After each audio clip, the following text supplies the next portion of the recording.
जैसा कि आपको पता है कि पूरा विश्व एक महामारी कोरोना वायरस से जूझ रहा है और उसके विपरीत आज हमारे सामने एक नई समस्या खड़ी हो गई है, हंता वायरस। जहां एक तरफ कोरोना वायरस महामारी ने पूरी दुनिया को अपनी चपेट में लिया है, दूसरी तरफ हमारे सामने एक नई समस्या ने जन्म लिया है जिसका नाम है हंता वायरस। क्या ये भी कोरोना की तरह हमारे पूरे विश्व में फैलने वाला है और लाखों लोगों की जान लेने वाला है? तो जानिए हंता वायरस के बारे में। सबसे पहले आपकी जानकारी के लिए बता दूं कि यह हंता वायरस आया कहां से। हंता रिवर के पास जो रोडेंट्स हैं, रोडेंट्स जैसे कि चूहे या इस प्रकार के कोई अन्य जीव, ये उनसे फैलता है। एक व्यक्ति 32 लोगों के साथ एक बस में शांडुंग प्रांत में जा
और अपने परिवारजनों के लिए, अपने देशवासियों को बचाने के लिए अपने घरों पर रहें, साफ सफाई का ध्यान रखें। इससे बचने के लिए आपको रोडेंट्स स्प्रेज जो आते हैं उनका प्रयोग करना आवश्यक है।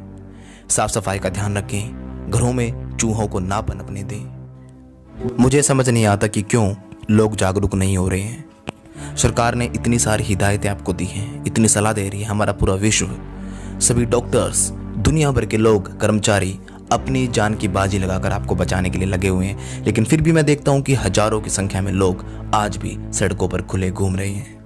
ना तो मास्क लगा रहे हैं, ना ही सेफ्टी बरत रहे हैं। वो लोग अपनी नहीं तो क्यों नहीं अपने परिवार के बारे में सोचते, अपने देश के बारे में सोचते, अपने प्रियजनों के बारे में सोचते।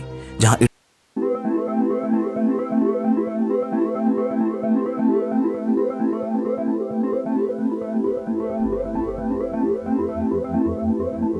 कितनी घातक हो सकती है। चीन में हंता वायरस की वजह से 23 मार्च को एक शख्स की मौत की खबर है। ग्लोबल टाइम्स की खबर के मुताबिक हंता वायरस से संक्रमित शख्स जिस बस में सवार था, उसमें सवार 32 लोगों की भी जांच की गई है।